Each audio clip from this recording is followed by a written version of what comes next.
Oh, hello everybody. Welcome back. Welcome back, all you YouTubers and Facebookers and others. We're continuing on here. Just a quick catch up on this 1969 Camaro SS 350. I would call it a Resto mod, I think. I'm not really sure what you might call it. I'm gonna have to give you a call, Rick. I can't get this thing to start. Anyway, no, the battery's not dead. I just can't seem to get the hang of that choke thingy. But anyway, I'm sure there's a little trick. I just don't know what it is. But you saw this morning where we did an assessment on this really cool car. Man, oh man. And what I did was I gave it a foam bath, as we call it, using the foam cannon and the pressure washer. Then the pressure washer was put away, and I decided that this car, the paint wasn't bad enough or in poor enough shape or contaminated enough, which was bore out later on when I tried a couple test spots with the Iron X decontaminant. Didn't react at all, which tells me there were zero or minimal iron deposits on this paint. But I was going to show you guys kind of sort of some of the products that I used. This here went into the foam cannon. That's what I foamed it with, and I also mixed some up in a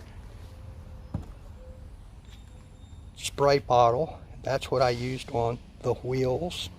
And while I was within an arm's reach, I also used it on the emblems and that sort of thing, and all these little cracks and crevices around the trim and that sort of thing, just where I could reach from doing the wheels and tires. Yeah, I did the wheels and tires. I used a soft boar's hair bristle brush, sprayed it with that maintenance soap you saw, agitated, cleaned out all these little cracks and crevices. And I'll be about to go around to the entire vehicle and do that all the way around, get everything, and then rinse it off with free-flowing water. I'm not using the power washer. It's done on this car. Oh boy, but it's turning out very well, I think. Did the rinse off with the distilled water in my Works Hydro Shot cordless power washer, they call it, although it's not really that strong, which is fine. The advantage of that is it draws its liquid up through a siphon tube instead of from the hose, although you can hook a hose up to it. But I don't need that. So I can pour some distilled water into a bucket, drop the siphon tube down in there, and then rinse this county water off with all the hard chemicals in it so it doesn't spot. Distilled water by itself will not spot. Well, I was going to show you some of the stuff I used. There's my drill brush I used to scrub and strip the tires. And for the tires and inside the fender wells, I used a product called F-Bomb, diluted, I forget, 4-to-1 I believe it is, in a spray bottle. Very powerful stuff, and it's a foaming cleaner, so it kind of tends to stay where you spray it and not just all run off onto the ground. And then of course I hit that stuff with the drill brush and a long reach wheel brush, which you see laying there, which the handle on that's bendable so you can get in all the nooks and crannies. And the only place I used a strong soap was in the inside the wheel barrels, you know, that part that's behind the face of the wheel. We call them wheel barrels in there. I used today, you can use lots of different things. What I used in there, and this melts, dissolves brake dust. I think this stuff is getting kind of hard to find. I'm not sure what the deal is, but I have other stuff as well. It's just something I tried. Very good stuff, very good stuff. You could get it on the retail market. And then I scrubbed the wheel barrels with that, did it several times to try to get those as clean as possible. But you know, we're brake dust and this and that and the other has etched into the, you can't do anything about where stuff is etched into it. So, and while I had my rolling stool out and the soaps available and stuff, I did get underneath, because there's a panel that's painted that goes, oh, I don't know, 6 inches or better on a curve underneath. So I had to get all that. I did these parts. I'll be going around and doing like the front end and the back end and all that kind of stuff, because those panels go way up under there and it can be very, very difficult. But and I was going to show you guys, if this car had a ceramic coating on it and I was going to be doing a maintenance wash on top of a ceramic coating, I would most likely use this stuff. I did not use that today. I'm just showing it to you. It's specifically designed for maintenance washing ceramic coated vehicles. Good stuff, good stuff. Pricey, but good stuff. Now you can see I had all my brushes and stuff out. Holy cow. Man, this is just a quick catch up. Like I said, I'm about to go around the car and do all that little scrubbing with my little soft bristle detail brushes to avoid any scratching. I don't know if I showed you guys this, but when I was washing these chrome wheels, I was using what they call wheel woolies. I forget where you get these. I don't know if you can buy these in town or not, but I order mine. They're very, very soft, very soft, very soft, so as to minimize any scratching on that chrome.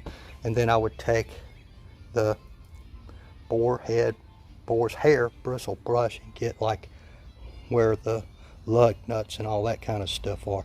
You know, I didn't want to scratch the chrome, which they will be getting a sealant on them as well. Even washed the inside of where the brakes are and all that kind of stuff, folks. It took a long time. I still got a while to go. Like I said, I'm gonna be going around with my detail brush and some gentle soap and cleaning out all these cracks, nooks and crannies. I'll make sure all that's rinsed off pretty good, and then it will get pulled into the garage, and then I will probably do a rinseless wash on all the panels, front end, rear end, roof, hood, all that stuff. So then I will clean the glass and then polish the glass so that I can get any, you know, sling from product that I get from polishing the glass. I can just simply clean it off with the rinseless wash right quick and a couple of clean towels. Always cleaning towels. On a detail like this of one type or another, I'll probably go through 30 microfiber towels, and no telling how many wash mitts. Probably 7, 8, 9, 10. It just depends. Depends on how dirty they are. After I clean a panel, I turn them up, I look at them. If they're dirty, I flip it to a clean side, and then once that one's dirty, it goes into the laundry and I grab a clean one. I probably got, I don't know, 25 wash mitts. But just foaming it and rinsing it, it came pretty clean. Pretty clean, pretty clean. Hell of a lot cleaner than it was. Probably as clean as it was before it sat around. Got some water spotting on the glass, but that'll come off rather easily because it's fresh. It's fresh. Matter of fact, the O&R probably just take that right off. Anyway, folks, this is just a short one, just to catch up, Got a little bit more tedious work to do here. And then, of course, after I finish cleaning everything, I'll have to paint prep it. Oh, man.